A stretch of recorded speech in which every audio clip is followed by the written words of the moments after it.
Hello, everybody. My name is David Showers, and I'm thrilled to be talking to you. I want to have a little lesson about 1 John 3:16 through 18. The theme of this passage is love without action is empty. Think about that. Love without action is empty. So, as we get into this, let's look at the scripture. I'll read that for you. So, John writes, "We know what love is because Jesus gave up his life for us." That's a pretty powerful statement. So also, we ought to give up our lives for our brothers and sisters. So John is saying that we should be Christ-like. We should be just like Christ. Christ gave up his life for us out of love, and that we should be that way. We should love one another so much that we'd be willing to do anything for each other, up to giving our lives for one another. He goes on to say, if someone has enough money to live well and sees a brother or sister in need, but shows no compassion, how can God's love be in that person?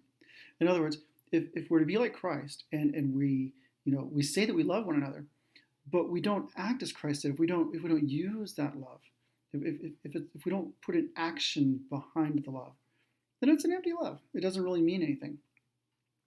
So then he goes on to say, dear children, let's not merely say that we love one another. Let us show the truth by our actions. Let us show the truth by our actions. Let us show our love by the actions. Don't just say it, do it. So why is love important? Well, if you think about Matthew 22, this is when Jesus is talking to the Pharisees and the Sadducees, and there's this challenge going on between Jesus and the Pharisees about the commandments, because this is back in a time when there was like 600 some commandments, whatever, and Jesus is like saying, no, it's not like that. So one of the I think it's a Sadducee, so I have trouble saying that word, challenges Christ and says, okay, forget our laws, whatever, but of your 10 laws, the 10 commandments, whatever, which one is the most important? Because he surely thought that he could trip Jesus up in that one. It's like, how can one of the 10 be the most important? And then Christ came back with a really great answer. He's like, first, love God with all your heart, all your soul, all your might. And then love your neighbor as you love yourself. And then he goes on to say that if you do this, that the laws of Moses are taken care of. So the 10 commandments are taken care of. If you love God first, and then you love everyone around you like you love yourself, well, you're not going to cheat, you're not going to steal, you're not going to lie, you're not going to cover another person's wife. In other words, you're not going to do these things, right? If you love other people as you love yourself. So that takes care of all of this, all of the laws of Moses. So why would Jesus say, of all the things, instead of just saying one of the commandments or whatever, why did he bring it back to love? Well, we all know that Christ is about love, right? So is it enough to just say that you love someone? Well, it's nice to say that you love someone, but what does that mean? Is it just words? No, it's actions. So in the scripture here, what John is saying is like, if you see someone in need and you don't help them, but you say, hey, brother, I'll pray for you, hope everything works out, and then you continue moving, but you have the means to help that person, that's not a godly love. It's not, because I mean, unless you can imagine Christ walking down the street, seeing someone and say, wow, I'll talk to the Father about you, I hope you get better, dude, but I got things to do. No, it's not going to happen like that. At least Christ wouldn't do it that way. And, Scripture tells us, we know love is real because Christ gave up his life for us, right? So we ought to give up our lives for our brothers and sisters. It goes on to say again, if someone has enough money to live well and sees a brother or sister in need, but shows no compassion, how can God's love be in that person? So you're getting it? So back to the theme, love without action, it's empty. It means nothing. I'm going to tell you a little story about how a small action changed someone's life. Actually, changed my life. Back when I was just a year old or so, just a little kid, way back. My father was in the military and he was stationed in Germany. He was with my mom. My sister was about 5 years old and I was about a year old. Driving home, they lived in the country. They're in a little Volkswagen, out in the middle of nowhere. They get a flat tire.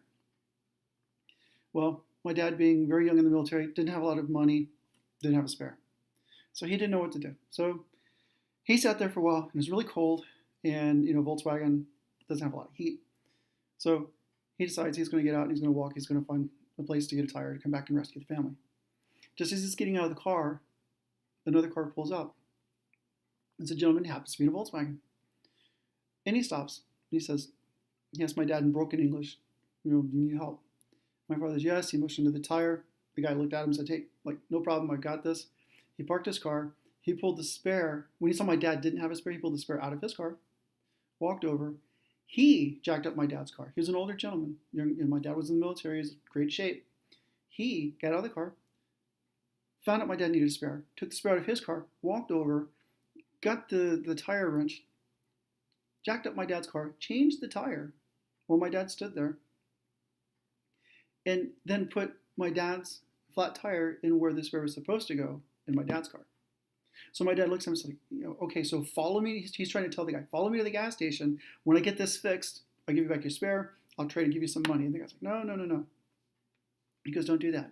My father said, well, I have to give you back this tire. And in broken English, the man looked at my father and said, no. When you see someone that needs help, you pay me by helping them.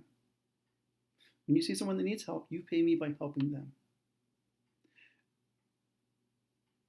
Imagine what would have happened if that man would have drove up to my dad and said, wow, you have a flat tire? I'll pray for you, and kept on driving. Sure, it's good to pray for people, but where's the compassion? Where's the helping someone, right? If someone has enough money to live well and sees a brother or sister in need, but shows no compassion, how can God's love be in that person?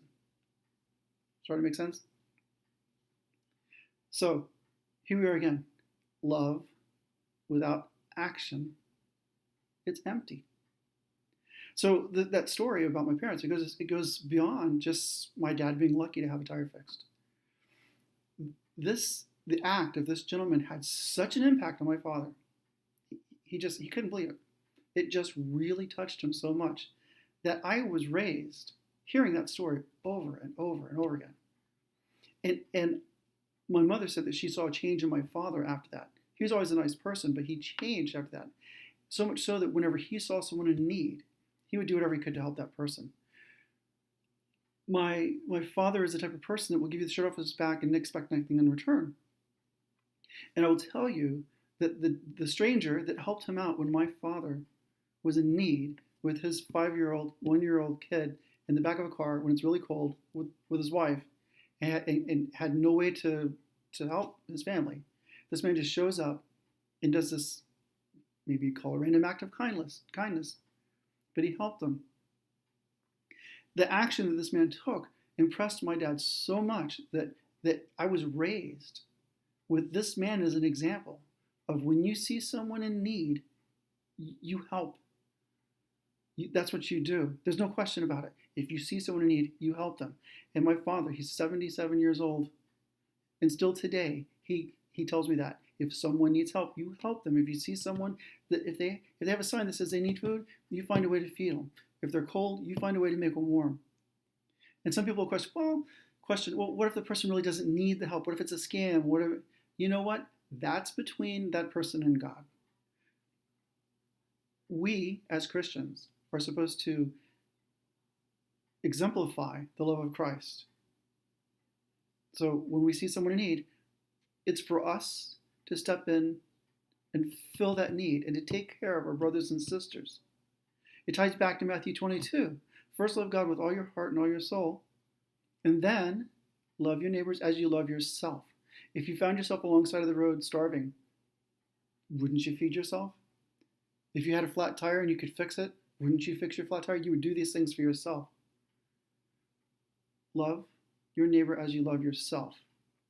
Coming back to 1 John 3:16, love without action is empty. I hope that kind of clicks in your mind. So I hope it's making sense. So at this point, what does that mean for you? It's not that difficult. Think about your life. Think about things that are your circle of influence, people that you're with, things that you do. Think about now of people that you know that might need your help, that would be in need. but maybe you didn't help them the way you should have. Or maybe you do. But the thing is think about not just the moment of when you help someone that you do that for them, but like in my case, think about the cascading effects, the lifetime of positive change you can make not only in the person that you help, but the generations to come. One act of kindness, it can make such a change. And why can it make that change? Back here to scripture. We know that love is real because Jesus gave his life for us, so we ought to give up our lives for our brothers and sisters. If we see a brother and sister in need but show no compassion, how can God's love be in that person? Which means if we show compassion, we're acting as God would. And that's where love finds its power. Not the word, the action. That's why God's love for us and Christ's love for us is so powerful. Not because they say that they love us, not because it's written in Scripture that they love us, but because Scripture shows proof that they love us. And through the way Christ acts in our lives every day, he shows us every day how he loves us. It's not an empty love, because he intercedes in our lives. He takes care of us. If we're hungry, he feeds us. If we're cold, he clothes us. If we need help, he's there for us. So if we're charged to love as Christ loves, then we need to exhibit that full love and not the empty love. I hope this has made sense for you. I hope this has touched you in some way. I hope that this short lesson has helped you understand the value of love, not the word love, but the action of love, and how it needs to be a full love. It needs to be an honest love. It needs to be a love of integrity. It needs to be a love of truth. So put your love into action. Don't just say it, do it. So that's my lesson for today. I hope you find it to be beneficial, and I hope in some way that this can help you and affect you in your life, the way the powerful love that a stranger showed my father 50 years ago. The power of true godly love. Thank you.